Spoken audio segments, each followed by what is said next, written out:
This is March 12th, 1985. This is Joe Todd and Berenice Jackson, an interview with Mrs. Elsie Valentine. Ma'am, where were you born? In Nebraska, David City. And when's your birthday? And you want to know my birth date? Yes, ma'am. In 1894. And what day and month? June the 17th. Who was your father? Dietrich Huffman. D-E-T-R-I-C. They always call him D. Hoffman. And your mother? Was Mary Alice Huffman. Taylor Huffman. She was Taylor. Mm-hmm. Where were your parents from? Well, my father was from Indiana. He was born there, around Angola, in the northeast part of the state, right close to the Michigan line. And your mother? And my mother was born in Nebraska. I'm not right sure about her birth, where the town was, but it wasn't far from Lincoln. I think David City, they lived at, when my father and mother met. He was on a hunting trip in Wyoming with the 5 other young fellows that was in Indiana. I think 2 of them was his brothers, and they went to Wyoming on this hunting trip. And the 2 boys went on to Oklahoma, and I think at that time they went to Oklahoma and got land. That was early day, probably in the 1880s or something like that. But he didn't. He met my mother in Nebraska, and they were married. And he probably was hunting work and just stopped at this. And probably David City may have been her birthplace. Yeah. Okay. Did you know your grandparents? I knew my father's parents, but never met my mother's. Were either one of your grandfathers in the Civil War? Yes, my mother's father was a Civil War veteran. Ever hear any stories about him? No, not really. I think my mother, we fail to get a lot of things from when you're young. That way you don't realize what it means. But he finally died in the old soldiers' home in Leavenworth, Kansas. What was his name? Well, I don't know his first name. It was Taylor, though. His last name was Taylor. Have any stories that your grandparents told you about their childhood? Well, it really has been so long ago that we lived with my grandmother in Indiana because my grandfather got sick, and when Daddy and Mother lived in Nebraska, she wrote to him to come back to take care of the farm because that grandfather wasn't able anymore. So that's how I come to go back there. And I was 3 months old. So I don't remember too much about their lives. What kind of work did your father do? Oh, he was a farmer. Farmer. As a little girl, what chores did you do in the farm? Well, the thing I liked the best, of course, I was pretty small, and I wanted to ride the horses. When he'd come in with the horses at noon, to eat and feed him, well, I'd always run down to the water trough. We had a water trough down close to the drive. This water came from a well that sprung up out of the ground just between that and the house. The house was kind of on the hill, and it was about halfway down, and it was walled up with rock, and they had just put a cover over it, and door they lifted up, and you just take your bucket and dip down in there and carry that water back up to the house. And then from that, Daddy had put a hollow log, probably about so big around, and fixed it so the water run at the top level of this down at the water trough. And the water trough was a big, huge out log, you know. And he'd come there to water the horses at noon when he was in the field. And so I'd run down there. I can remember that. I wasn't very big, but I'd always want to ride that horse. Well, sometimes he'd let me, and sometimes he wouldn't. If he'd be in a hurry, he wouldn't let me. Was that a spring? Yes, it was spring. It was Come up out of there. It was. It just They flowed had- continually. Mhm. And that log was about, what, 6 inches in diameter? That Well, father the one put in that there? come out of the well, Yeah. well, Mhm. see, they put it about even with water level, so Yeah. it would run out that way. But you had to just reach down there. That's not usually. You hardly ever see anything like that. Mhm. Have to have a pump or something. Yeah. What other chores did you do on the farm? Oh, I can't remember too much there in Indiana what I did, except I did help Daddy. I sawed wood when I was about 8 years old, helped him a cross-cut saw, and he'd say, told someone one time, I remember, he said, well, I would rather saw wood with Elsie than I would anybody I know. He said, she holds the saw straight. They're one of them old cross-cuts. Yeah. Mhm. What'd you do in Indiana? What chores? Well, that's what I was talking about. I can't remember us kids doing, well, I'm sure we did, but there's, let's see, 3 sisters and a brother. We lived there. We all, of course, I was older than them, but we didn't, we had chores to do, of course, like getting in wood and getting, Raising chickens. and we at least gathered eggs. I can't say we done much of the feeding. My grandmother took care of the chickens, and Mother had all she could do to do the cooking, and of course Grandmother helped cook too. I can remember those great big old sugar cookies she used to make. Oh. How come your parents moved to Oklahoma? Well, my grandmother married again after we'd been there. Her husband died, and she was she wove carpet, and had a little room built onto the house where she kept her big loom. Describe one of those looms like they used to. Oh, they were big, quite large, you know. I imagine they were as wide as that. About 4 The feet? table. About 4 feet wide? And why does Yes, I Right. imagine they was all around 4 foot. Mm-hmm. And of course they had beams on the back and come up and down, and she had to thread those, you know. And they just wove carpet out of rags those days. Yeah. Just old rags. Mm-hmm. Never nothing Well, was thrown away. what did you call this that you bring your thread through? Well, it was Was it the shuttle. She had see those beams back there were threaded so they'd go up and down this way.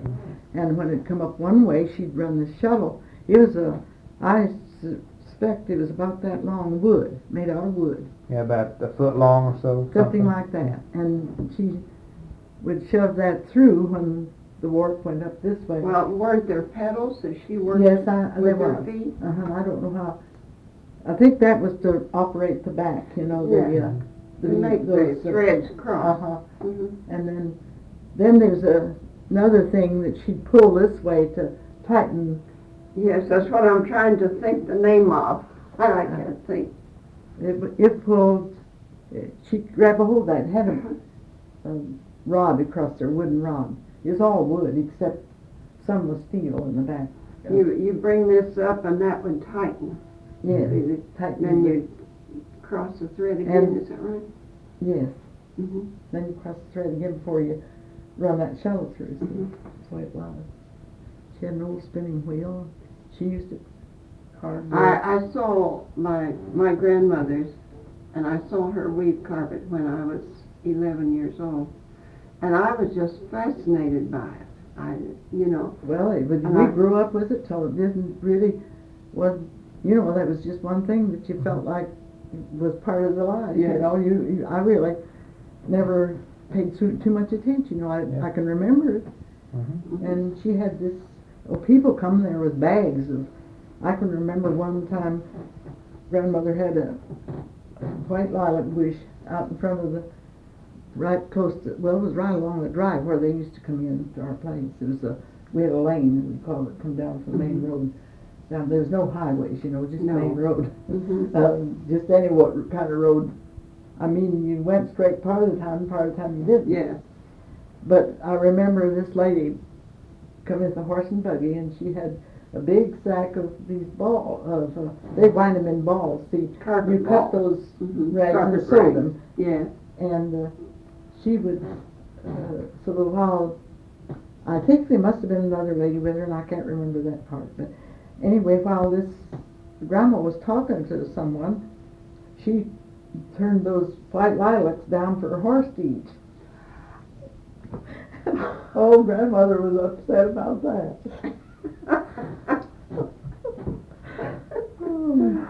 No, how What you did actually they charge? What did they charge? Well, it was so much a yard, I think. And You don't remember I how don't much? remember, but it would have had a roll down here Yeah. that your carpet rolled on, and the strips would be probably this wide, so such a matter, and you had to take carpet warp and sew them together. Yeah, about 2 feet wide. Yes, something Yeah. like that. And I had one of her carpets when I first was married. When the folks come from Indiana to Oklahoma, she lived with this man for about several years, and then she just wanted to come to where the folks were, and she came out there and died in 3 days. She was only lived 3 days. But that's how we come west. After this man and her married, he got her to sell the farm in about a year, and that put Daddy out. Daddy didn't own the place. He just farmed for my grandmother. Mm-hmm. We all lived there just like one family, you know. There was no, just paid taxes and, she owned the place. How did you come to Oklahoma?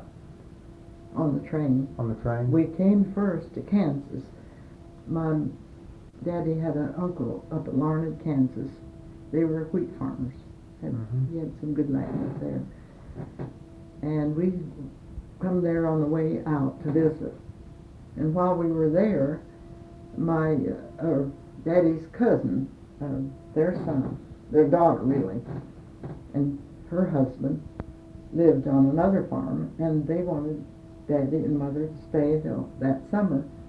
And they were building a new 10-room home, all steam heated.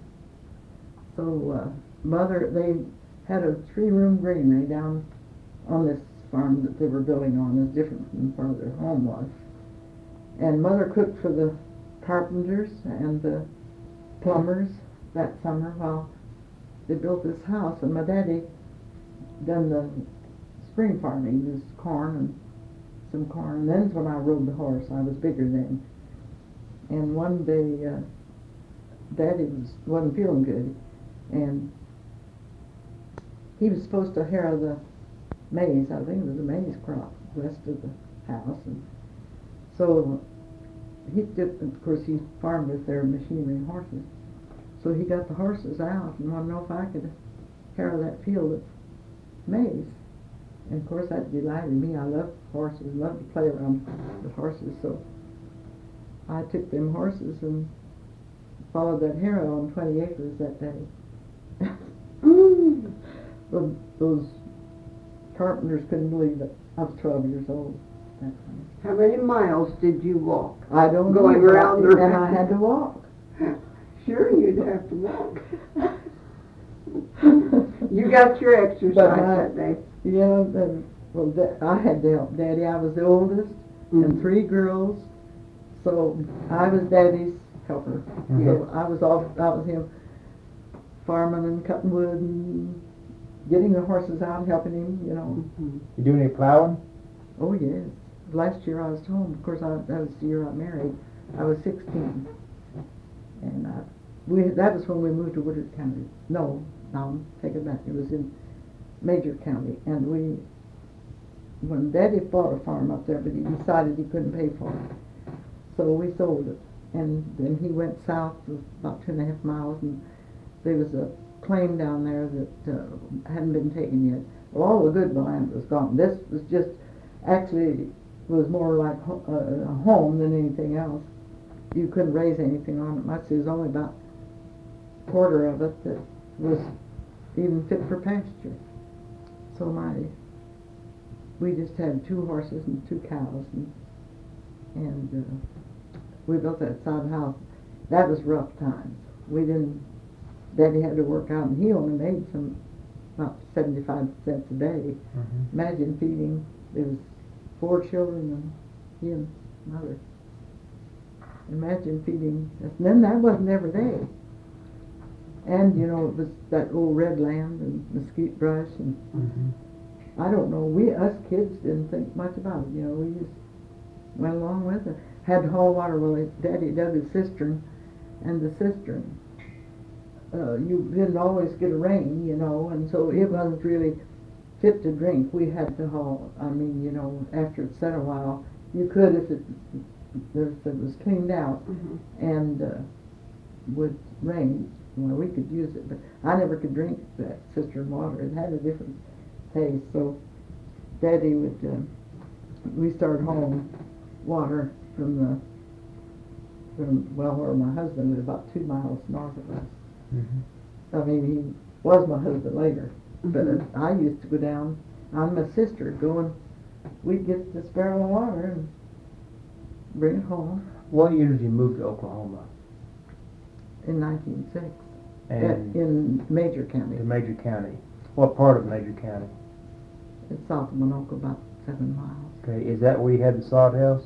No, then that was on about 2 miles further south that we had the sod house. Who built the sod house? My father. Did he I help don't him? even remember if anybody helped him. He just, while we were still on this farm, he took the horses and plow and went down there and I think he done most of it himself. Did you help him build the sod house? I don't remember that I helped him any, that. How big was the sod house? Was in school probably at the time he was. Yeah.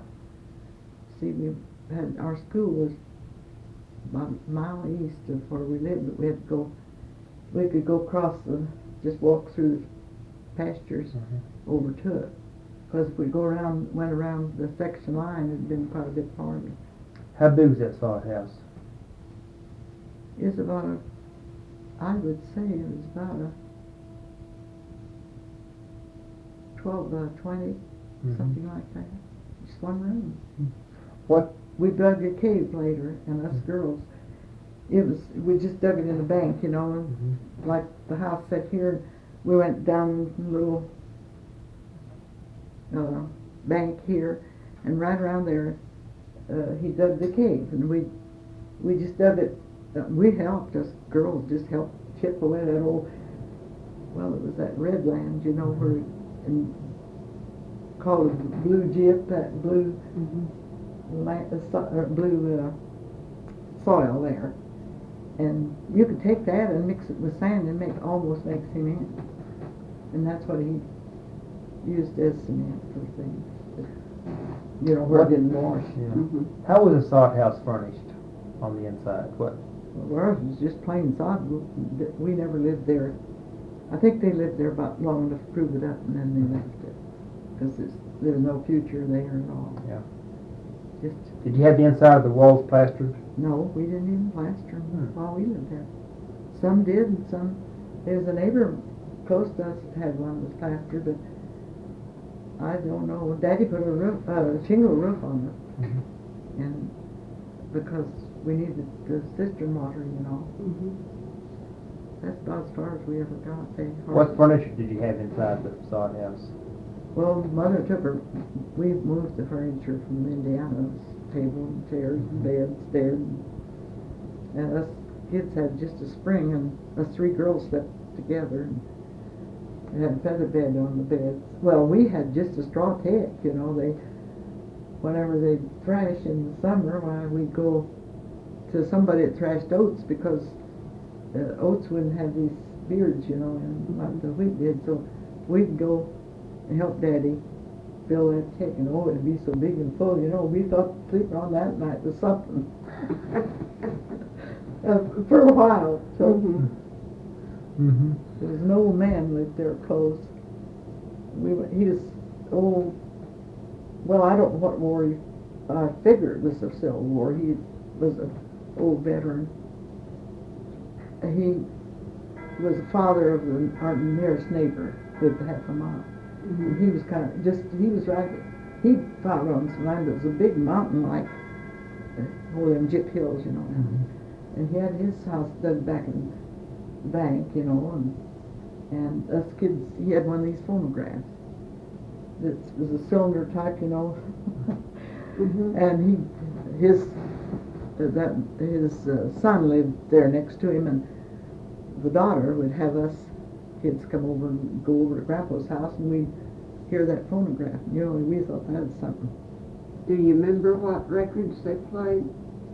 Well, yes, kind of those old Kentucky Home and things like that. Swanee River.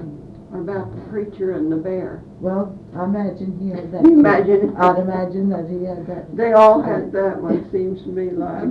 That was one of the ones they chose mostly over others, I think.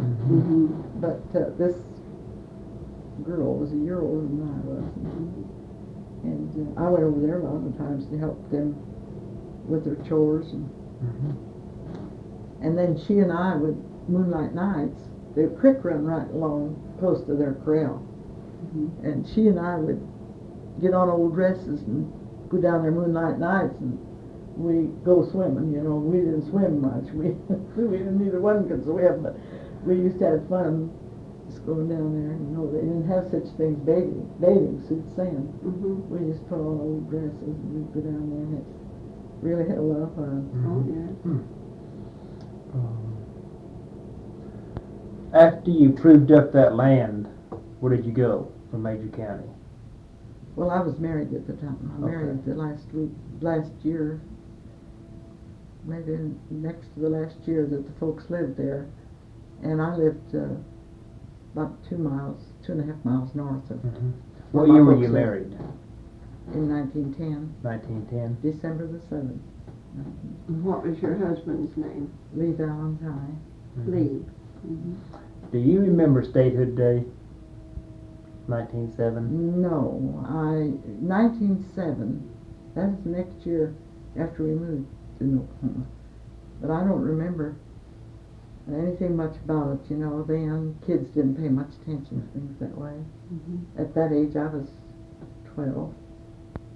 13 at the time of statehood, I imagine. My husband and I were Farm Family of the Year 1 year. Oh, is that right? Well, I can't tell you the year. We went to Enid. They had a celebration over there at Cherokee Strip, and we went. One of my boys and his wife took us over, and then when we had to go to the city. Of course, we didn't win anything at the city because there was another farm family down in and around South East of Oklahoma City that had built a church and so many things that way. So, of course, there was quite a few contests. Well, that was quite an honor. Yes, it was. What do you have to do to be Farm Family of the Year? Well, we were in the agriculture program. My husband was, we had a son that worked in the agriculture program. One of them worked in the agriculture program, like building dams and terraces and all that, and he measured those and worked out of an office there. And the other one worked for the agricultural marketing organization for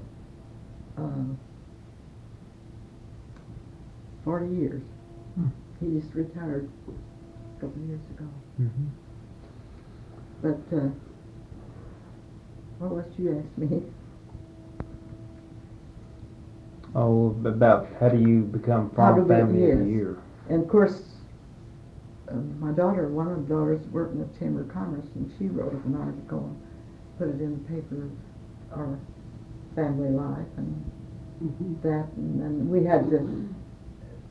I think at that time we had a loan from the Farm Home Administration when times were bad, and We thought we was going to lose our place.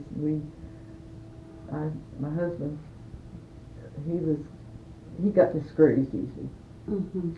And I said, well, we're not going to lose it. I said, we're going to. So I had him go up and talk to the farm home administration. You know, that was set up for depressed. What families. year was that, do you remember? In 1940, I think, when 1939 or 40, somewhere Mhm. there. We had bought this farm down in Woodward County, southeast of here, 11 miles, in 1923. We bought it in January and moved, and my husband had to build a house on it. The people that owned it lived on the other side of the road, and they had lost all of this land except their home, and they could live there as long as they wanted to. Was that from the Depression and the drought? No, we went through the Depression and drought in the 30s. We moved there in 1923. Oh. So. You married in 1910 to 1923. Where were Yes. you living? Were you We still in Major We County? were still in Major County. Mm-hmm. There's my husband moved there from Kansas Mm-hmm. when just before we moved down on the claim line. They were just across the road.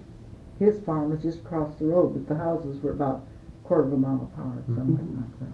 What crops did you and your husband raise? Excuse me. Well, he was really a wheat farmer, but we didn't have the farm up there we had wasn't didn't much. It only had about 30 acres of wheat land. Mm-hmm.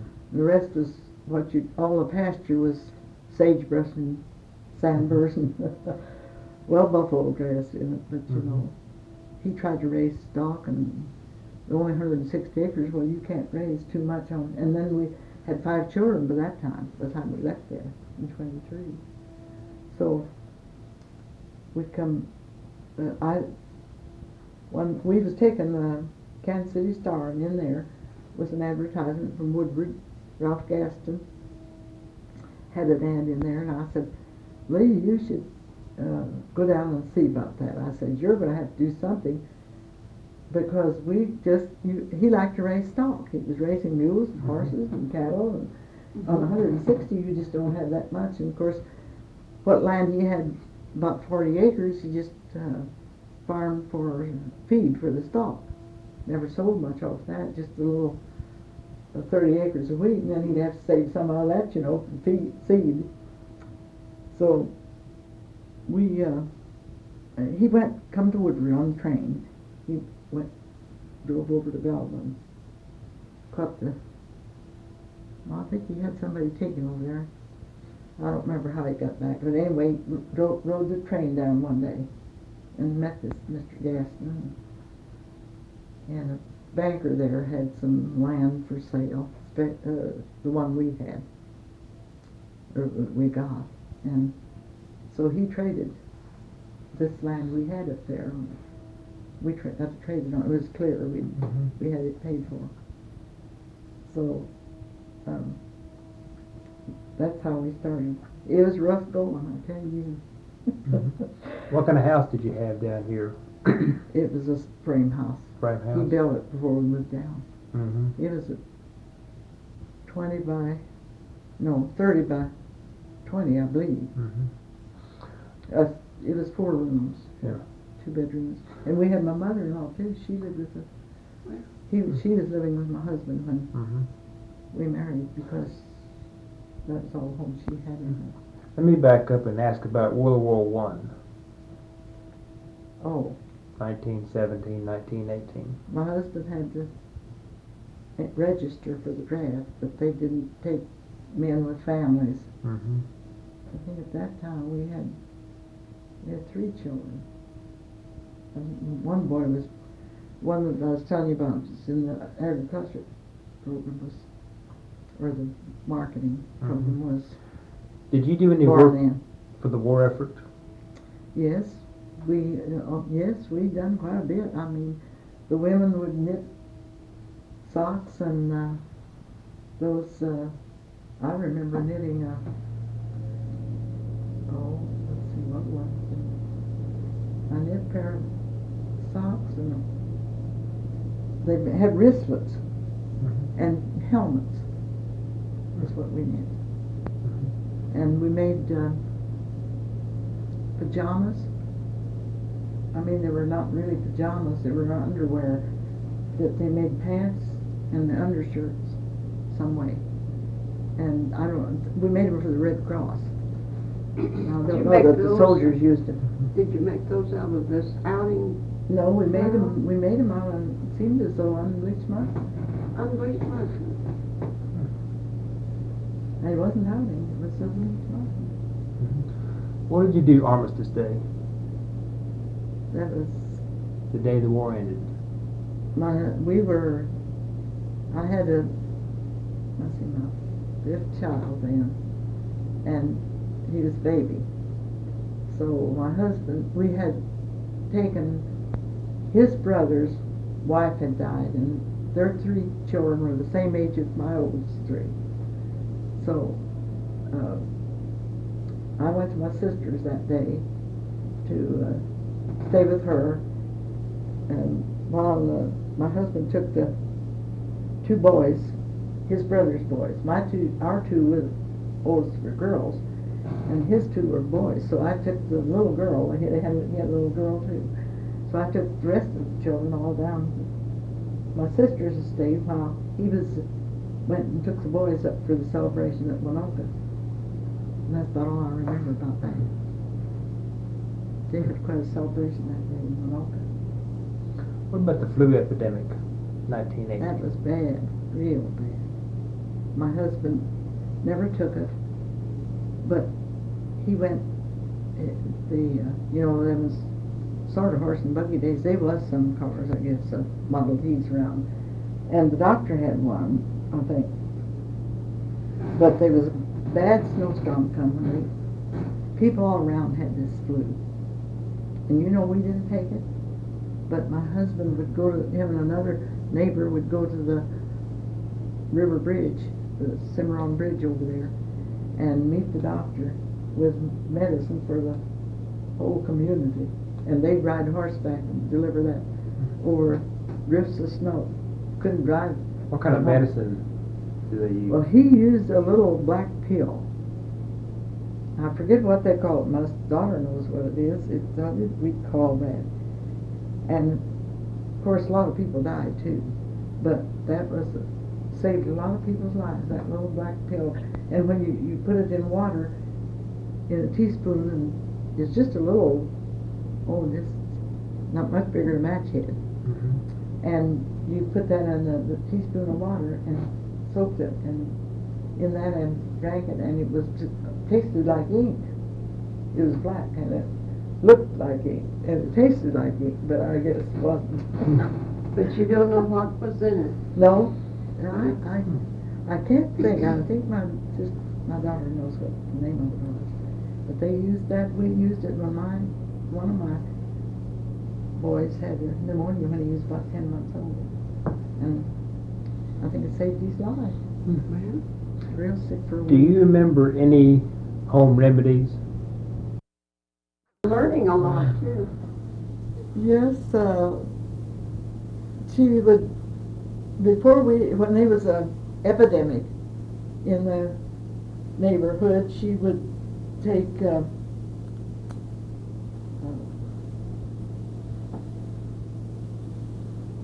what is this stuff? She would take cream of tartar and make kind of a tea.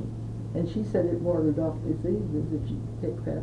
I don't know what it done, whether it's in the blood or what.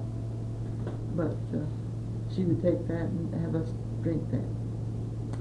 And they'd always take camphor and lard, just pure hog lard, put a little camphor in it and melt it, and put it on our chests for colds. And we never went to town to the doctor. That you had to be really sick if you ever had a doctor those days. And those old doctors were so good. I said, why can't they have doctors like that now? Them doctors doctored everything. Mhm. Now you have to go for every little thing. Go to a different doctor. What about acidity? Yes, some of the children did, but mother, I don't remember her ever putting that on us. That was terrible stuff. What is acidity? They said it warded off. I mean, what's it made of? Oh, I don't know. I don't know.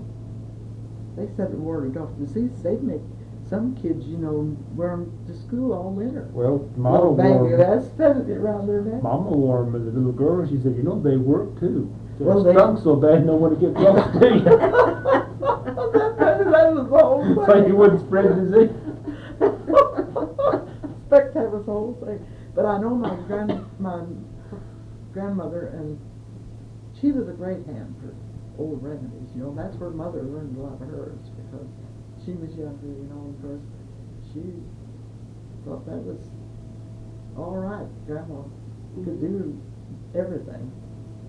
Well, anyway, they used to make a poultice on it. Like, seemed like people used to have boils kind of bad. Mhm. And one of them would come and grandmother would make a poultice of some kind of stuff. What was it? She put some kind of a salve-like thing she'd make up and put on that and draw it to a head, you know. Mhm. It's- My mother used to make oatmeal poultices. Well, them were good, and then sometimes, you know, when some people have a real bad cold, they make a mustard poultice. Them would burn you out, you know. Oh, yeah. Take the skin off if you didn't watch. Well, I think that oatmeal poultice, it was the heat more than Yes, I than think, the oatmeal. yes, I think so too. When did you see your first automobile? Well, the first one I rode in, and I think that was, I don't know if that was the first one I ever saw or not, was a Buick. And it was before Lee and I were married, and that was 1910. Year 19, we were married December 7th, well, in around August, they had an old settlers picnic around, over there in Major County, around, used to be Togo, a little, where they had a grocery store and a South East of Woodward, I would say about 20 miles probably, maybe not that far. But there's a campgrounds down in there where they held old settlers picnics every year. And he took me, we went down there, his sister and husband and several children went in a covered wagon Mhm. down there just to have a place, you know, we stayed all night. So I stayed with them in the covered wagon. Lynn and her husband slept on the ground outside on just a bunk pallet. And so this fellow was there. They had a kind of a racetrack, and he run that Buick. It was a the top lay down. What do you call it? It was a two-seated. Why can't I remember? Was it a touring car? Touring. Yeah. Two-seated touring car. And he had the top down, and he was taking people for 25 cents a piece a ride. So we got a ride on that, my first automobile ride. And I don't remember, I suppose there was a few around. And soon after that, people began getting Model T. I know his uncle had one, but later, after, I don't know how many years later that was, not too many years, that he bought this Buick that we had rode in that day. He bought it then, and we drove Buicks. Of course, they were all used cars. We never bought a new car till quite a good many years later. So, but we had 3 Buicks before we ever had anything else. How long did you live on the farm here in Woodward County? Well, from 1923 till 1975, Okay. late 75. We moved here in October. Did You and your husband do any work for WPA? No, my husband didn't. He had too much farming to do. We had 560 acres, and 200 was in cultivation, rest in pasture. Any of your kids work for CCC? No, the boys wasn't. I don't think they were quite old enough. I mean, they were in school, and no, they didn't. They all graduated from high school at Shannon. Okay. My oldest daughter graduated in Woodward because at that time they didn't have put on buses. The rural schools, you know, we had the little country schoolhouses, and they all went to that till they, after the 8th grade, and went to Sharon High School.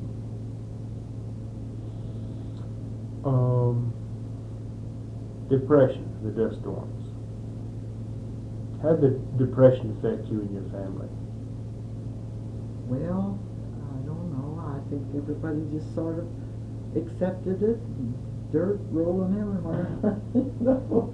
The houses get full of dirt. Sometimes on them storms that come up, it just wasn't no clouds. It was just dirt. You couldn't see the sun or anything. You know, we've seen days that was just pretty dark. And sometimes when it was real bad, we'd hang a quilt up to the door because it seemed like the houses those days just, you didn't build them so the dirt couldn't get in around the windowsills. No storm windows or anything like that on, you know. You remember Black Sunday? That was April of 35. I don't remember that. I can probably do, but you know, I didn't remember the date. Mm-hmm. That's one that was just black as pitch, Yes. just like midnight. It was almost. Now, I can't say it was that black where we were, but out here, but it was awful dark that day. We was almost scared to get out and get in the stock, you know, that evening What does a dust storm look like when it's approaching?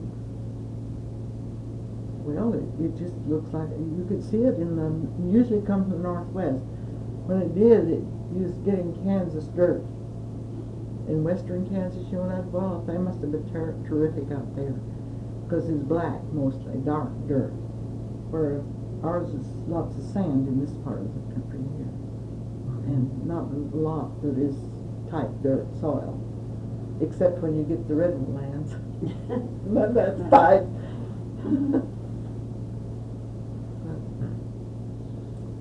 World War II. What'd you do? It started in December 7th, December 1941. That's when the Japanese bombed Pearl Harbor.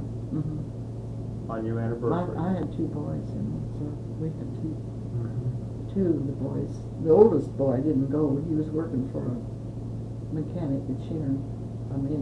He was a mechanic working for Granny Williams down there. His father owned. No, I think he was running at that time. His father did have it was a Ford garage. Then he moved to Woodward. He left. His son had it, and then they went into Chevrolet business. His father put one here in Woodward, and my son worked there. He was always mechanic minded. So he got him to keep him out of the service at the first of the service. So he never did go in, but the next two boys both were in the war. They went to New Guinea. It was over there. I think they was in 4 years. Spent 2 here and then 2 overseas. Did they live here in Woodward? Yes, both of them. One of them Francis lives over here in Walnut, and he's the one that was in the agriculture marketing administration, and the other boy was in the soil conservation work on it. He was in over 30 years. But they was, let's see, they came home, both of them. One of them came home, I think, the early part of December. The other one went along about Christmas time. They'd seen some pretty rough times over in New Guinea. Yeah. That was a bad place. Did they ever talk about it? No, they really don't. They never did talk much about it. But Was there a big celebration here on VE Day, or VJ Day rather, when the war ended? I here in Woodward. Mm-hmm. Well, that was let's see. You mean the second one? Yeah. I'm pretty sure they were. I just even can't remember. We were living on the farm then, Yeah. and we didn't tend to all. My husband wasn't much of a hand to go to things too much, so we just never. We didn't come in for it. And we used to come in though to parades and things like that. Well, I can't remember anything about the BJ Day Mm-hmm. when they. What about the tornado? Well, we were still out on the farm then too. How far? I had four children in town living here then. When that tornado was, and none of them were hurt. Well, But oh, what a time they had to help with others, you know, picking up people. And my sister's husband was killed in the storm, Mabel Woods. And she had a 3-apartment house right on Main Street, and they were living in one apartment. He was killed that night. Did you get any of the wind off that storm at the farm? No. It looked bad. We could see in the west, you could see the clouds were bad, dark looking, and places looked green and kind of, you know, sometimes kind of orange looking. We couldn't tell till we didn't think about a storm. We knew, of course, lots of the storms go northeast, you know, don't ever hit us, even Woodward. But that night, of course, it wasn't one of the neighbors. We had just a ordinary phone line, you know. You come into Woodward, but she was on the. Well, they had any call, you know, it was the old-fashioned way of telephones. And we was a party line. We had just a party line in the country. And one of the neighbors called somebody and said that she just came from Woodward, and somebody told her that Woodward had a tornado. And that's first, of course, there we had, I think we had 4 children in town that night. They were living in town.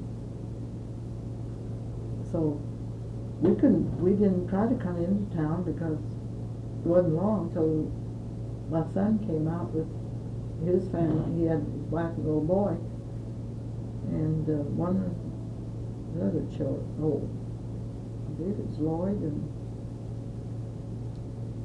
I don't know about Paul. No, Paul didn't come out, but Reva was in town, and she was a beauty operator, and she had an apartment up in the east part of town. But she was at the show that night, and with her friend, and they wasn't hurt, but her brother was in the show, that same show that night, and the show personnel told him to, another boy that he was with, to hold the doors and not let anybody out, because stuff was flying everywhere. And they weren't hurt or anything. I don't know whether it damaged the theater too much or not.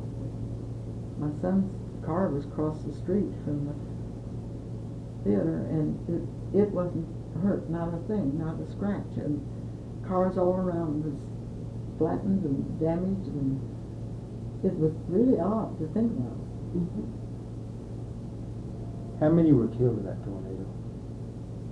There was 90-some that night. Over 100 died from the effects of it. I forget just what. How many? Did your husband come in to help? We come in to help my sister, and my one son lived on Oklahoma, and their house was twisted to one side and damaged, but it wasn't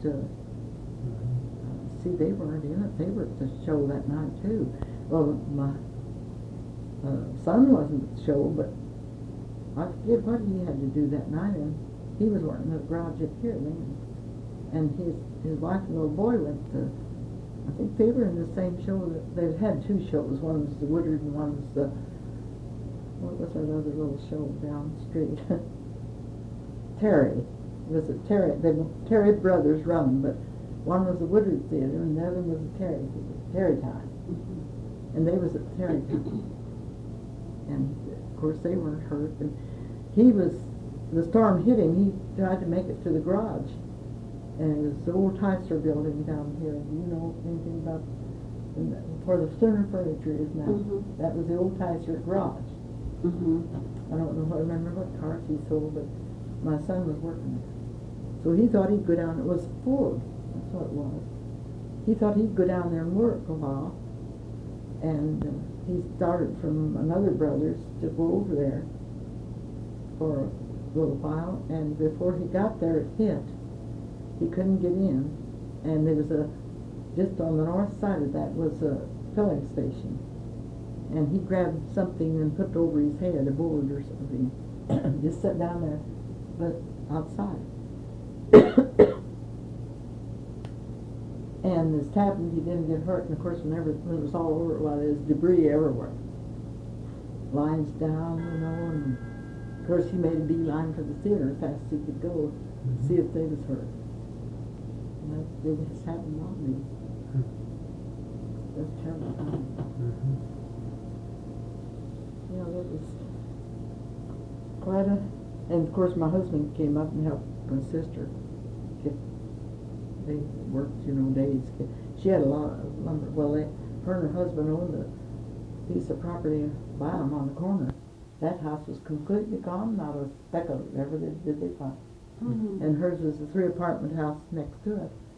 And the west apartment was pretty badly damaged, and her son and her daughter and son lost 2 children. They lived in the west apartment, and they went to prayer meeting that night. It was on Wednesday night, and they went to prayer meeting, and the people in the house next to them had went to church and left their little girl with these 2 little children. And when that hit, she put the children under the bed. They just got under the bed and was saved. They never did. It didn't hurt them, one of them. And the rest of the house was just nothing hardly left of it. Just the floor and just the wall between the other 2. But then my sister and her husband was in the east apartment, and the wall fell in on him. He was trying to get to... He says, I believe there's a storm. Something hit the roof. And of course, it was looking bad, I imagine, at the time. And so he goes to the front door to put a chair under the doorknob, And about that time, the roof went off, and this wall, he was standing right there, and she'd walked over to him by that time, and this wall fell in, and there was a divan sitting there, just right there, close, the chair between it and the door, and he took the chair and put it on the doorknob, and so when this fell over, she was standing by him, and it pinned them both to the floor. He died, and something struck him in the head, though, before.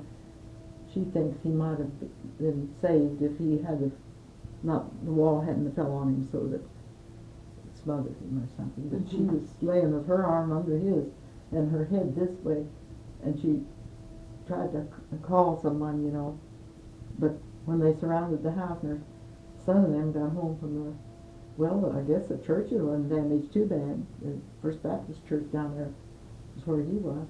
The time they got back, well, of course, they seen all of us there, Well, a lady from a house close took the little kids and sat there in the yard with them till somebody come, till they come home. Or she could hear from somebody. Yes. And he went to find my sister and her husband, and he didn't look on the north side. Their car sat on the north side, and I don't think it was hurt. But anyway, they were in there under the wall. Did he find them? And he found them. He was the one that found them. And he lifted that wall up so she could crawl out. He's pretty strong, kind of heavy man. Well, about your size, I mean, he wasn't really, well, yeah, I was pretty heavy, but he was tall. And, But when you're frightened, yeah, you she can can do a lot of things. things. And, of course, she was bruised up pretty bad, but no bones were broken. Mm-hmm. You talk about terrible things, and Yeah. that was. Well, we took care of a lady that her daughter was in that storm, and her house was right in the path of the worst of it. And she laid 3 days under some debris and stuff before they ever found her. And it broke her neck right back here. She lived. And they took her to the city, and I took her mother, and kept her while the other daughter and her went to the city. Mm-hmm. Till I kept her for a month.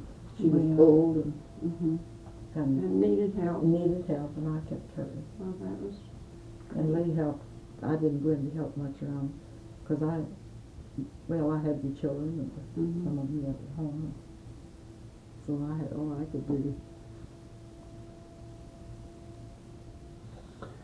Can you tell us more about your childhood? Just Well- things that you did, games you played. Well, we used to play black band, and of course the old-fashioned, the simplest one, was drop the handkerchief at school. We played. Kids didn't have any playing equipment when we went to school. I went to school, 3 schools in Indiana before I came to Oklahoma. C3, yes. My daddy used to haul the children to school from our district because the old schoolhouse there wasn't enough children to hire a teacher. Mm-hmm. So they hired him, and we had a hack, what they called a hack, and it had a seat on each side. And instead of this way, facing, us kids sat facing each other, and Daddy sat in the seat. And he was hired to take the children from that district into the other district up by Angola, where we went to school. It was just a country school, but it was up close to town. So, and then in the summertime, he hauled milk. They had a milk route, and he hauled milk to town to a creamery, and I think they made butter and cheese Mm-hmm. with What That's year okay. was it that you came to Oklahoma? 1906. 1906. Mm-hmm. Did Oklahoma have books then? You for mean- you? Oklahoma books? No, we bought our own. You brought your books We from bought Indiana? No, we didn't bring our books. Oh. We didn't know whether they'd be used or not. Well, I think we brought them, but they wasn't like the ones in Indiana. We had to buy new books. You had to buy new books. Mhm. On the farm, what maintenance did you have to do on the wagons? Oh, you mean what? Oh, just just haul them. Well, we used them for everything. Yeah. Haul wood. Too. What maintenance did you have to pull on the wagons to keep them up? Oh, they had wooden wheels. Mm-hmm. The wagons, and they'd have to sometimes soak them. It'd be dry weather, or the rims would get loose. They had steel tires, and they bolted on, but yet some way. But they would still get loose, And now I say bolted on. I'm not right sure about that. I think they were just pressed on at the factory, and then when the wood would, dry out too much, Daddy'd have to put them in water, like drive in a creek or something like that, and would swell the wheels. So. That would swell the And wood. then every time you went anywhere nearly, you'd have to pull those wheels and put axle grease in about every so often. You do that. But they maintained their own. Did you have to put anything on the harnesses, the leather part, to keep them? Yes, What did you Daddy put on? did that. He used to, they had was it called neat's foot oil, I think it was, or kind of a,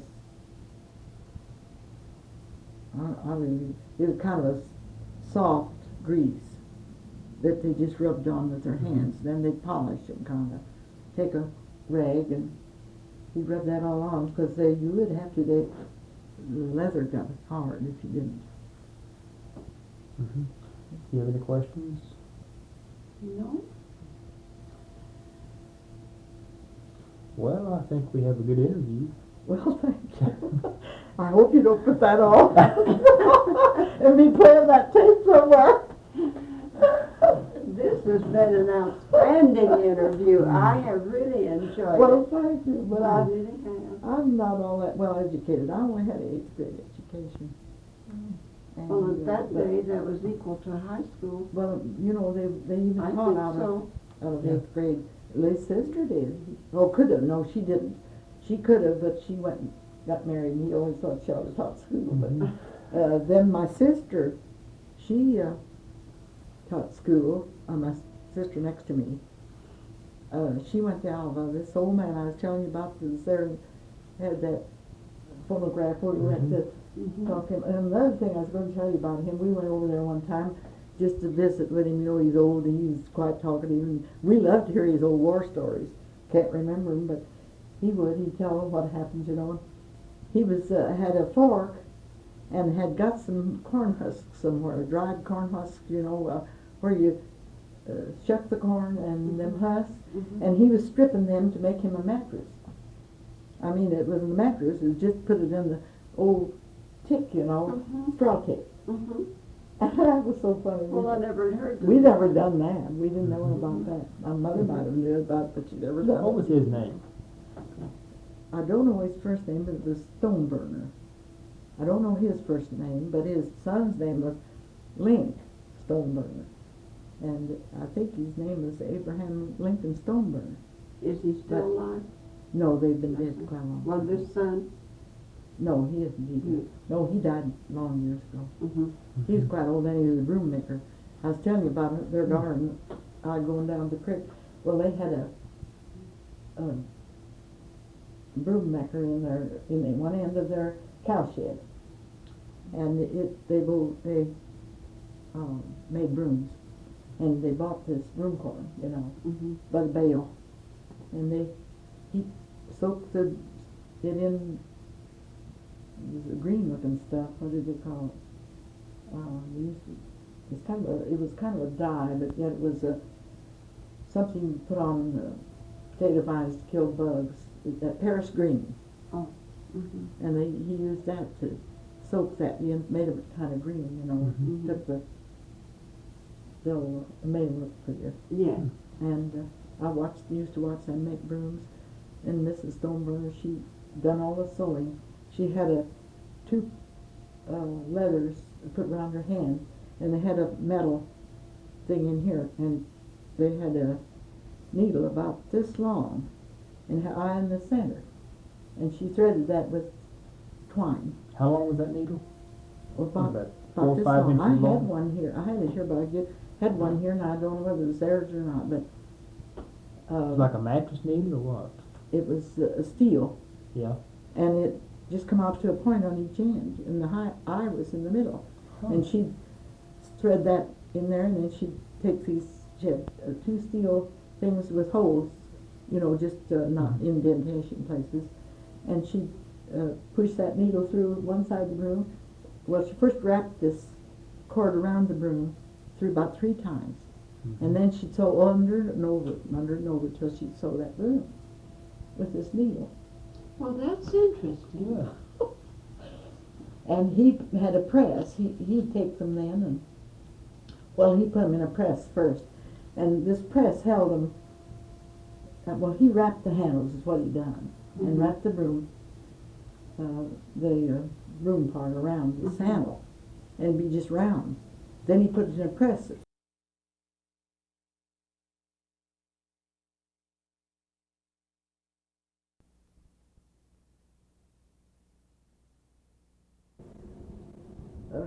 Rattlesnake here.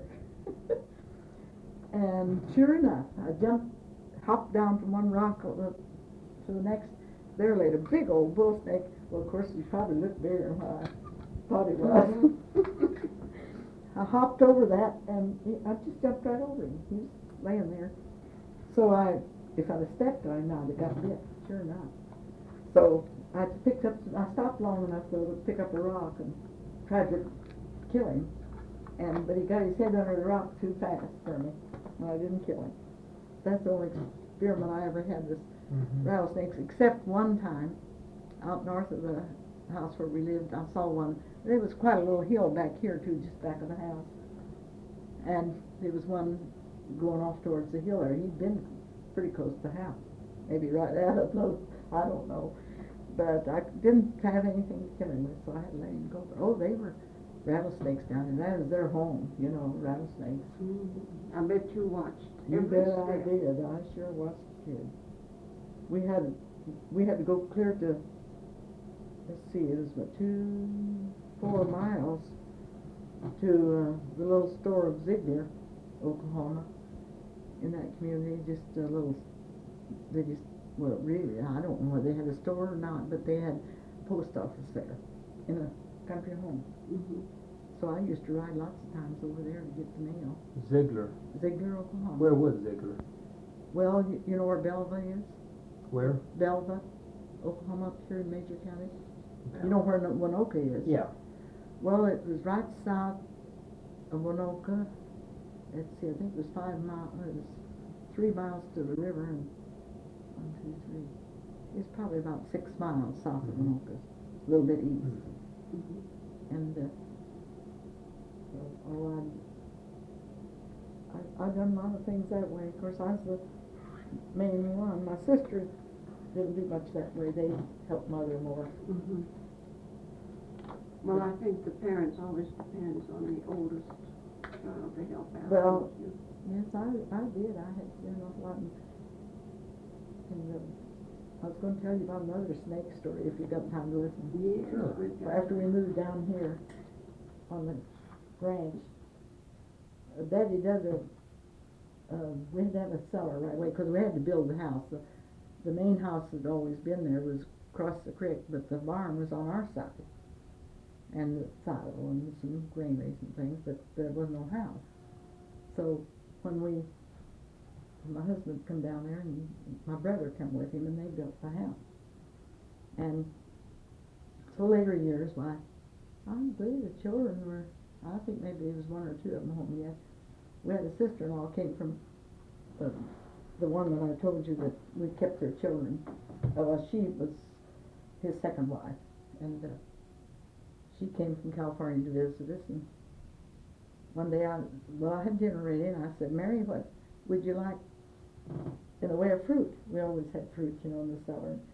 We had cottage cheese for dinner, and she said, well, you got cottage cheese, why don't you get, I said, pears or peaches or prunes, blue prunes, She says, well, I think pears sounds good with cottage cheese. So I goes down, and then we'd wall that up with brick from the silo.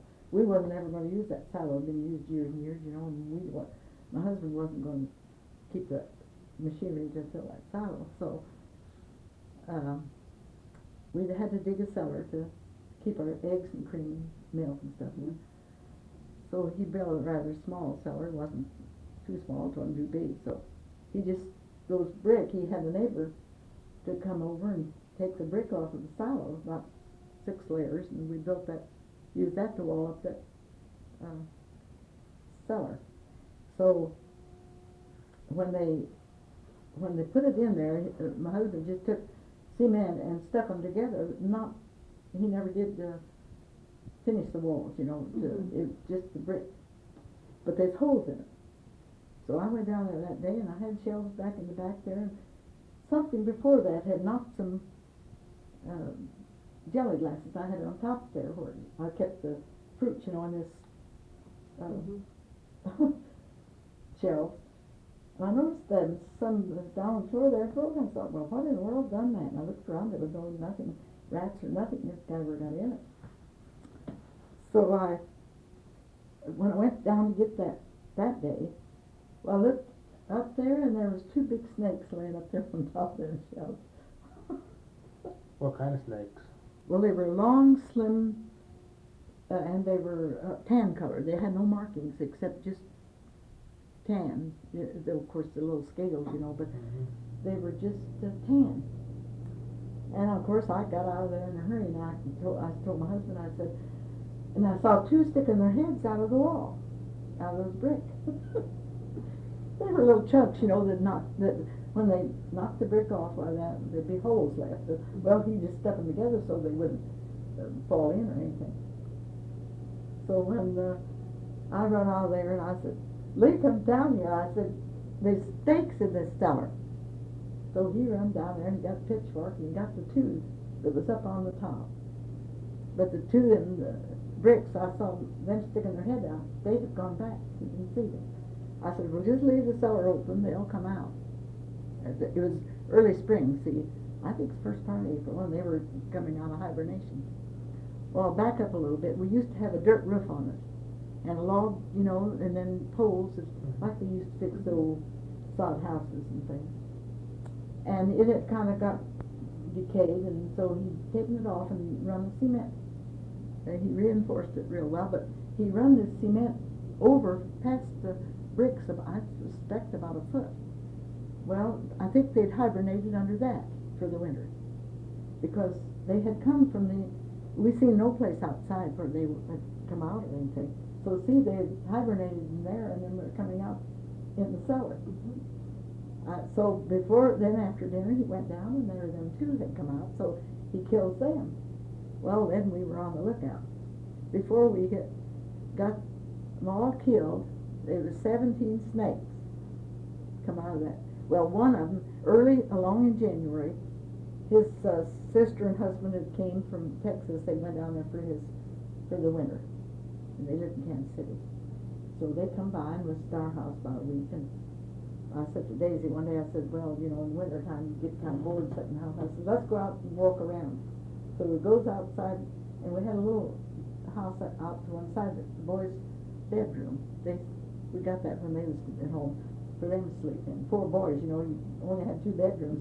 His mother, so we didn't have much place when they outgrew it.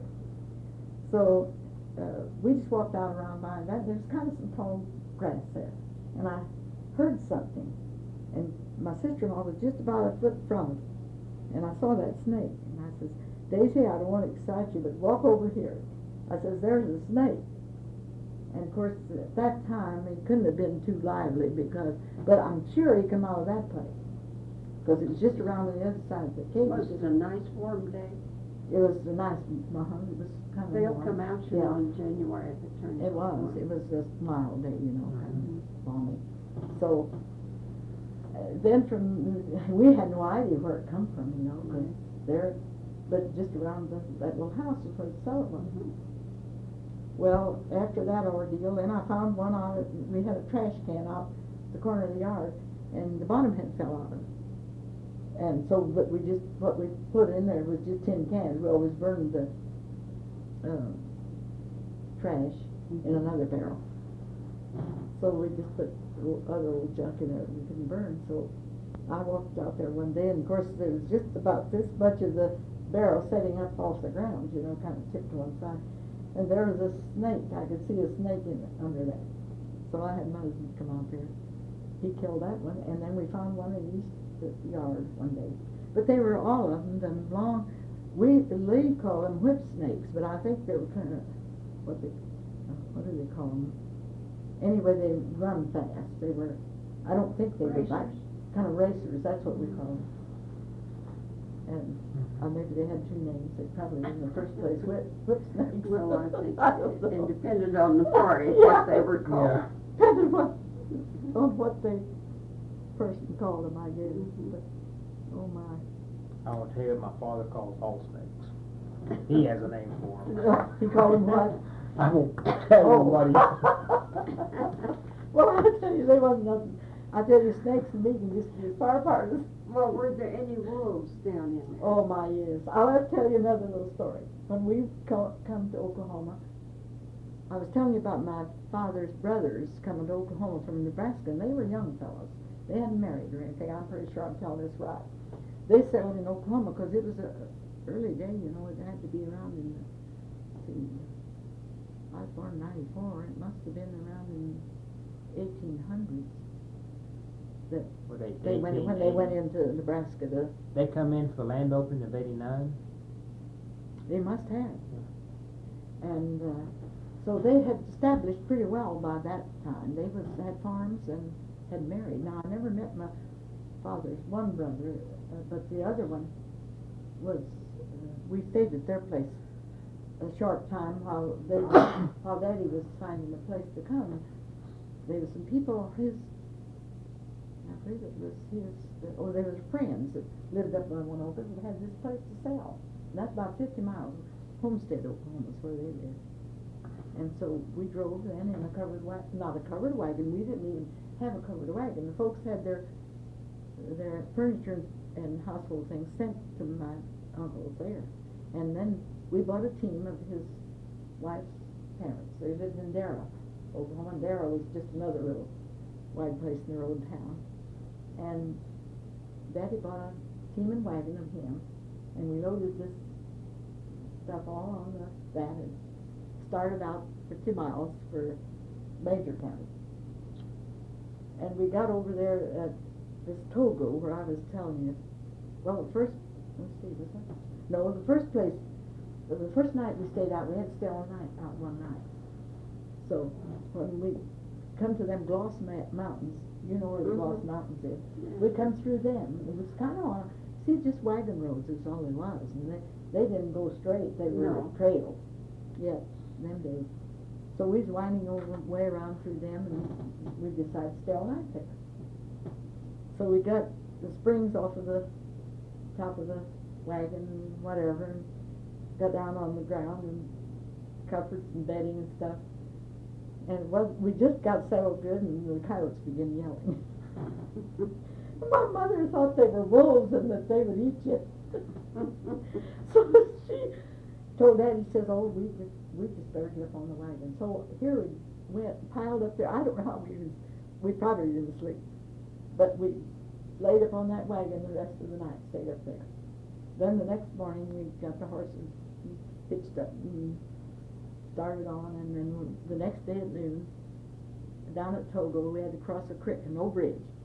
Well, you went down this way into the creek, and then go up on the other side, and there's a little house. Well, I believe the little store was there in the post office. It used to be Togo post office.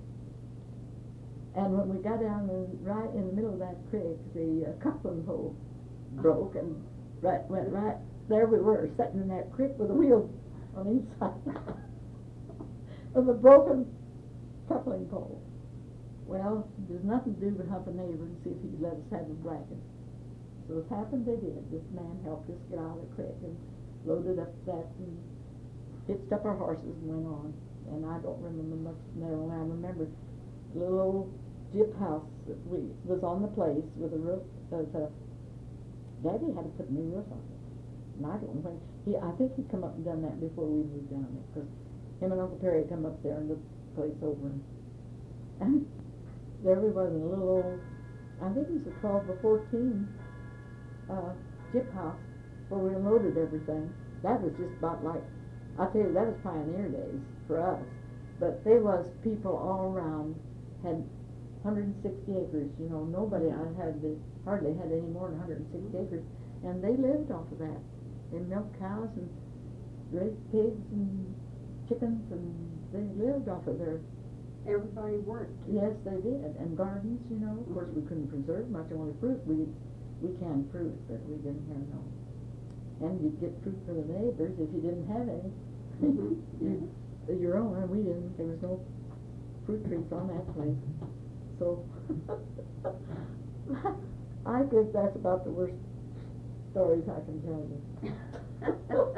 If you call it worst, I guess. But you know how it is.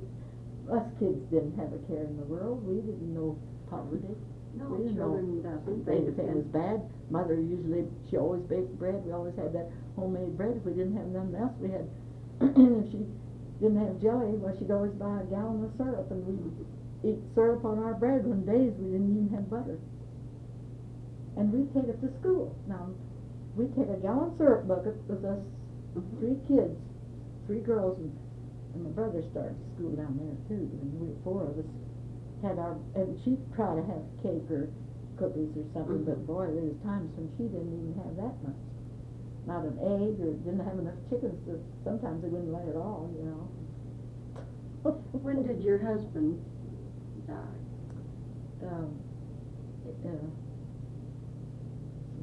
October 1976. We moved here in December of the year before. He just lived here a year. He had heart in the arteries and had bad surgery. Had a kidney taken out when he was 83, and he lived to be 91. Oh, he did? I was about 10 years younger than him. Almost 10 years. So I've lived here ever since. I do my own work. Kids help me out when I need anything else, but like running the sweeper, I still run the sweeper. Good. I haven't felt the best, you know, but kids will say, well, how are you, Mother? And I said, oh, I guess I'll do. I said, it's just old age. Do you still drive your car? Oh, no, I sold my car. I sold my car when I was 86. I decided that was long enough for me to drive. Well, you look to me like you could still drive. Well, I could in the case of emergency, but you know, traffic got bad, and I'd go get my hair fixed, and then I'd, Did you ever go out to the senior citizen center? My daughter and her husband, my oldest child, and her husband goes out there 2 or twice a week, and they got me to go, you know, a few times just to eat. And then Ruth and I come back and we china paint. I china paint. Oh, yeah. And I got, my mother-in-law made so many quilts, and just the blocks, you know, not set together, a lot of them. So this winter before Christmas, I fixed a top for each child, for all 8 of the kids, and made the lining and let them take them and quilt. So that's what I done this winter. What's your daughter's name? Ruth Baker. Harvey Baker. Harvey Baker? Harvey Baker. Where do they live? South East of Woodward, about 13 miles, I think it is. Did they ever live up around Catesville? Well, he was raised at Catesville. Harvey was. Did you know the Bakers? George Baker? I didn't know them. I was one of the younger kids, but I've heard my father speak of the Bakers. And Earl Roach over here at Lard, he knew Harvey Baker. Well, yes, Roaches lived out there, I think. And Mrs. Roach, didn't she run the post office at Catesville? No, that's Mrs. Rose. Rose, that's Yes. right. That's right. Earl Roach married a Rose girl. Yes, I know now. I wasn't really acquainted, but how Ruth met him, she was going to high school here in Woodward. And this, what was, Rose, Grandma Rose's mother, daughter, wasn't it, that was going to school here too? Well, now Ralph Rose and his wife lived here in Woodward, and they had 3 girls and 2 boys in school here. Well, now one girl, I think that they was living here because she went out to her grandmother's, and I suppose, I kind of thought her folks lived out there, but now I don't know. And Grandma White, did you know Grandma White? Was she her grandmother? Well, this Earl Roach married Helen Rose. Oh, yeah. And see, it's through Helen that the relationship is. I see. Well, anyway, that's how she met Harvey. This girl had went with Harvey. And so, they weren't going together, I don't think. Was that Bessie? Bessie. Bessie Rose, yes. Yeah, that's the one. And she took Ruth out there to meet Harvey. And so that's how they got together. Well, I'll be happy to meet your daughter. Well, I'll have to tell her. It'll seem like people that I Let's see, your name is Jackson. My maiden name was Lloyd.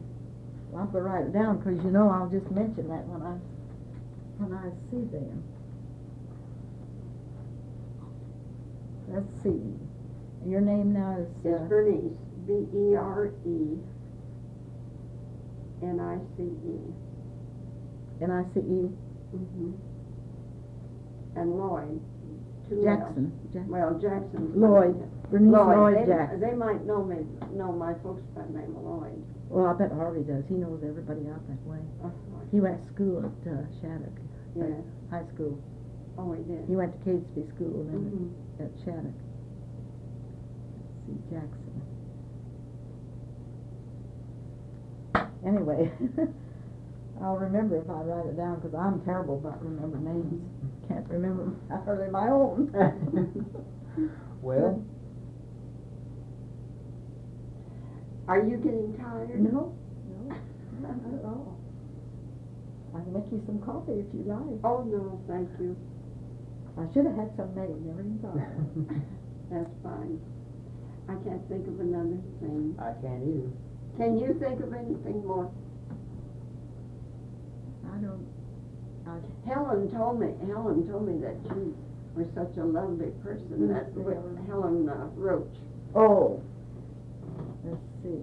Now, who is this? Well, now it isn't Roach either. Rose. It's a Rose belong to my circle. Church Dorothy? circle. Dorothy. Is her name Dorothy? Dorothy Rose. Rose. It is now. Dorothy Yes, Rose. I know her. Well, that's Ralph Rose is Helen's brother. Oh, yes. Well, now that's the one that Harvey knew. All of those Yes. people. Yes. Oh, there's lots of little incidents, that's happened along the way that my kids and all, but it's not too much. My husband was a hard working man. A workaholic, really. He just thought he had to stay with his work, we didn't go very much. Of course, we lived on the farm, and kids made their own merriment. We had places for them to fish. They played in the creek, run close to the house a lot, and they fished up on the lake. And my husband's mother lived with the ship, and she used to take the kids, and she crocheted a lot. She'd take her crochet and go with the kids up to the pond and sit there and let them fish. So, I wouldn't send them alone. They were too small. Yes. The older people don't move in with their children today, and they don't know what they've missed. No. And I was with the old people practically all my life. My mother in Indiana, just a few years till I was married, and when we lived there, and I was 12 and I married when I was 16. So then he was taking care of his mother. They never owned any land in Kansas, just rented, and he had an uncle living south and east of Anoka, and he had him to come down by this farm that was there, where I finally lived.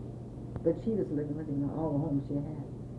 It wasn't easy, I don't say that, but well, but yet you have to sometimes do what's best for everybody. That's right. I treated her well, though. I never let the children ever talk back to her or anything. She of course the kids grew up with her, and she felt like she loved them, and they loved her. and she just felt like she had the same right to correct them that their parents did. So you know how that goes. And I had an uncle, Dad's uncle. He kept him in his latter days. We just loved that old man. He was just there's so many nice old people that could and they can tell you so many, and a lot of some are not that well. They don't care to discuss things, but there is old people that do. Oh, we just loved Uncle Lem dearly, and as long as Uncle Lem was with us girls, Mother didn't worry about us. She knew they were all right. We were all right. Well, my mother-in-law, It helped Mother. she helped me a lot with the babies, and she was a midwife too. She helped a lot, I'll tell you. She was midwife. And my two oldest children, and fourth one was born without a doctor. Did you have a midwife? My mother-in-law, my mother couldn't help, but she was. Mother Valentine was. Oh my, she, tell you what, she went in here and there and everywhere in the community, you know, and helped out those days. Well, I think we've tired this lady out. I think she's worn out. No, I'm not really. Yeah. No tired than I ever am. I get tired, you know, you can't help it. After years of hard work, you kind of know, you know, those days when you washed on the board and had your water outside on an iron kettle and boiled your clothes out. We didn't have anything like Clorox and stuff. Did you do laundry out there in the old days? Oh, yes. Tell me about heating the water and all that. Well, we used to, when I was married, Mother did too. Had a wash boiler, put two lids on the stove, old cook stoves, and we'd put that on, fill it up with water, and then when we washed on the board, well, and Mother never had a washing machine till way late in life, and my youngest sister got her one after she left home and worked out. She bought Mother, but there's one of those you pushed, you know, do like this for 15 minutes. And I had one of them after my kids got big enough to help with them. Well, even before, grandmother and I used to run it all the time. Of course, when Lee and I married, there was him and one of his brothers was still at home, and his mother and I made quite a bunch of clothes for. In them days, you didn't have a lot of clothes. You wore your clothes days on end. You wore, if they wasn't too bad, you wear them a week. And when the kids would go to school, well, I had 2 sets of clothes for them, because one for school, two for school for a change, and 2 for every day. And then they'd get home nice, they'd take off their school clothes, and they weren't real dirty. They weren't, just really weren't. Kids done real well keeping their clothes pretty clean. And they rode horseback. When we moved down there, we was 3 miles from the nearest school, and they'd ride horseback. And then when it was real bad days, my husband, you had to crank a car then. Though it took us about as long to get a car ready. You had to fill it up with water, you know, drain it every time you used it in the winter time because they'd freeze up. And then he'd have to take a tea kettle of hot water. We'd have a tea kettle of hot water on the stove.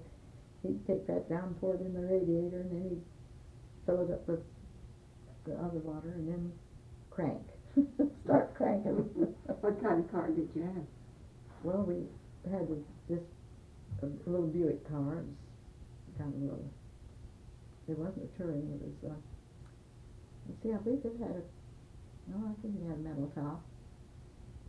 And it had a hot wire, it had wire wheels, and it had a wire wheel on the back. The spare wheel was put on the back. No trunk, just 2 seats. And he'd have to crank that. It had a starter, but after the starter was played out, but it had a crank too, so he never did fool with the starter anymore. And when I'd drive it, he'd have to crank it. Set it out there in front of the house, and then I'd have to be sure I got on a place I could roll it, set the brake, and then when I start to go, you know, take the brake off and go. It'd usually go. And doing laundry, did you boil the clothes? Yes, we had to boil all the white clothes. Now, when did you use the scrub board? After you boiled them, or what? We used before. If you didn't have a washing machine, the old-fashioned washing machines, you had to rub them on the board, whole washing. And then and everything. Did you rub them first and then boil them? Or? Yes, rub them first. The white clothes was never always quite so dirty. Be sheets and pillowcases and things like, and towels, dish towels. Well, towels get pretty dirty, I can remember. But they'd be 2 or 3 loads of white clothes, you know, every time we do all the sheets and pillowcases. And then the colored clothes, whenever we'd wash the white clothes, we'd take them through a suds of water, clean suds of water, and then rinse them. And then we'd wash the colored ones in that suds of water. We'd run them through the second time. We'd wash them. Then just rinse them. Boy, you rubbed the dirt out of them them days. Overalls and everything. That was work. And I got to where long later years, I took a scrub brush, and I could lay overall legs, on the board, and that would really take it up. It's hard on your clothes, hard to wear your clothes out later. What kind of soap did you use? Them days homemade soap. I had homemade soap every year, enough to last. When we butchered, in the spring and the fall, we saved all that cracklings, and How do you make soap? you just put some lye in an iron kettle and melt it. Put so much water, and then we used cracklings and all. But if you wanted real nice white soap, you rendered that. You just put that in water and boil those cracklings and got all the grease out of them, and let it set till you skim it off the top. And that made the prettiest soap. But this mother, she just put that all in a big iron kettle, and old cracklings and rinds and everything, and we melt the lye, get it stirred up first and melted over we just had a big iron kettle and put fire under it, big paddle. How long do you have to cook it?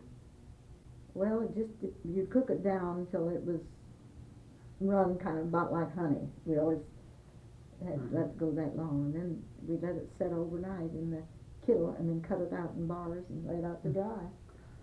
I'd make enough for a whole year's washing. How much lard can you render out of a good sized hog? Oh, we used to have out of one hog, we used to get those lard cans, 5-gallon lard cans. Each year they had about that much. How many hogs did you butcher at one time? Well, we used to butcher one pretty good sized one, and then later when we had more family, we butchered two. And we cured the ham, and we put my husband's real good at that. He's a good hand to butcher. He could just butcher a hog in perfection. Didn't you feed the hogs in those days so that it would fatten? Yes, we always usually used corn.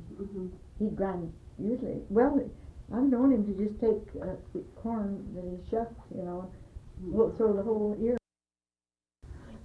Well, in those days, didn't you fatten the hogs to weigh at least 500 pounds? Well, not really that big. Your meat Not wasn't big. so good if you you kept them Not too that long. big. If you butchered them when they was,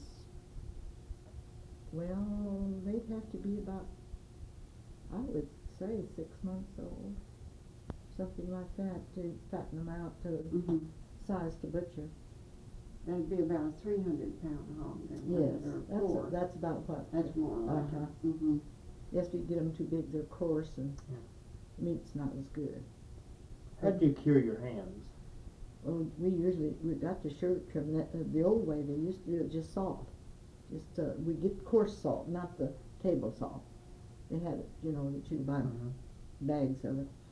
But later, my husband got to neighbors sugar cured theirs, and you get brown sugar and saltpeter, they called it. That made it kind of turn the meat kind of red. And mix it with salt and put pepper in it. And he'd just he'd trim them hams all down, cut the legs off, trim them all up just like you buy them out of the store.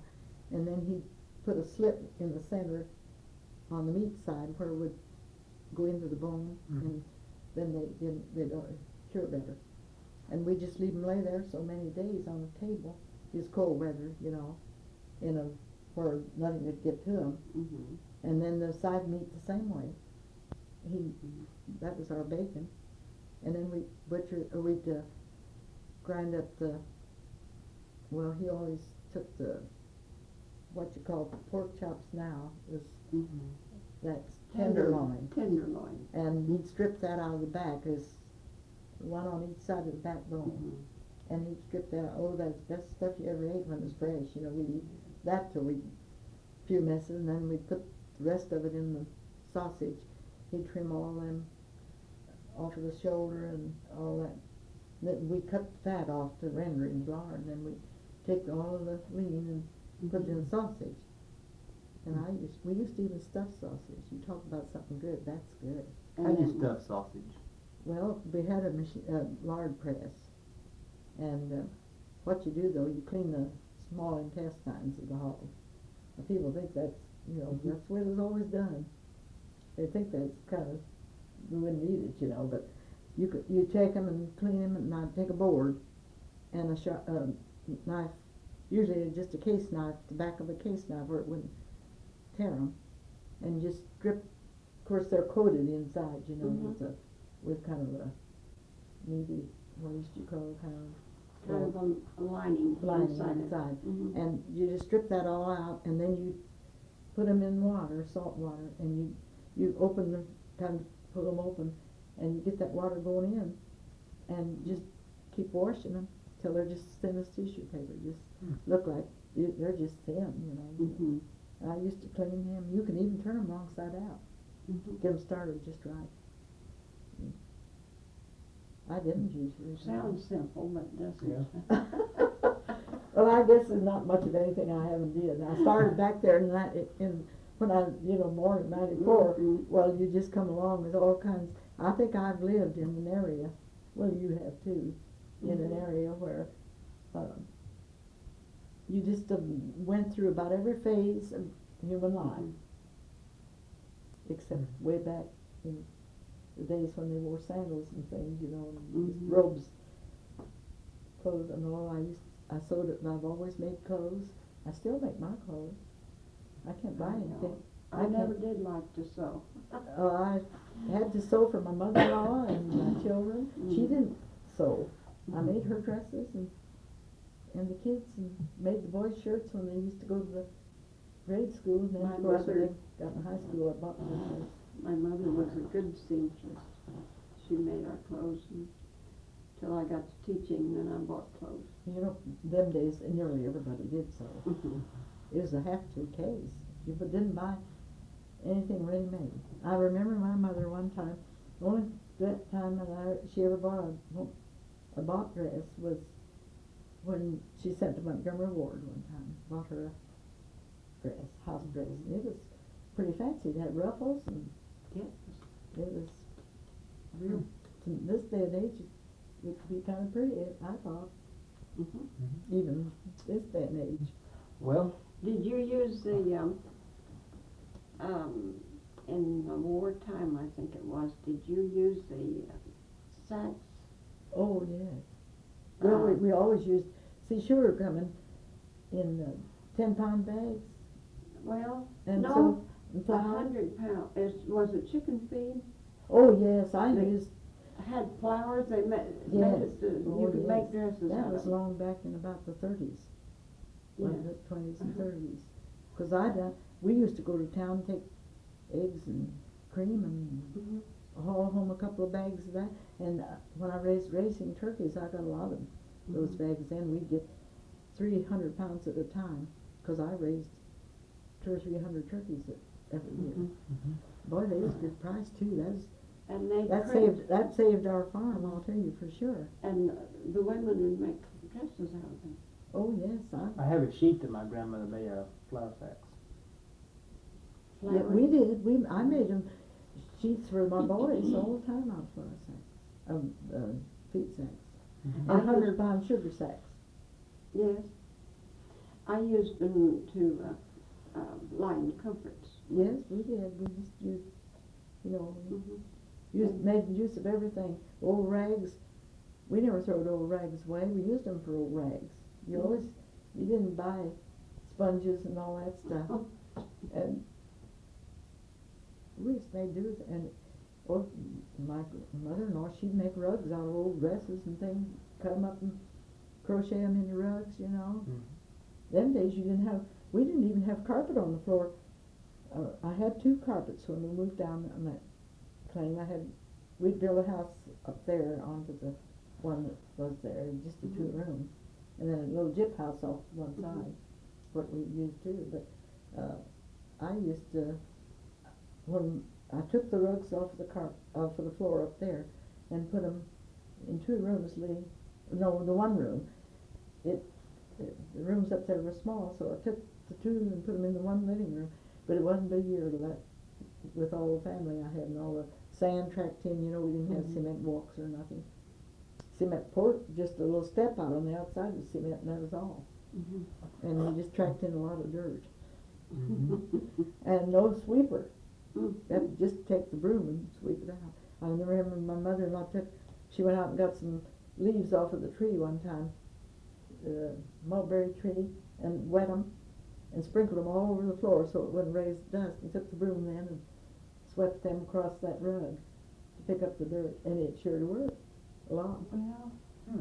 There's not enough water in it, to Mm-hmm. wet the carpet, but damp enough that the dust all stuck to them leaves. That was a new one on me. I had never saw that done. No, I never heard that one either. Does that be mulberry leaf?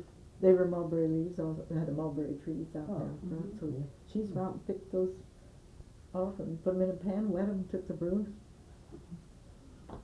swept You them learn across. something every day. Yes, ma'am. Well, should we? Well, I think, I'm afraid she's getting tired. We have a long day tomorrow. Yes. Well, you got more Yes. Oh. interviewing to do? Yes,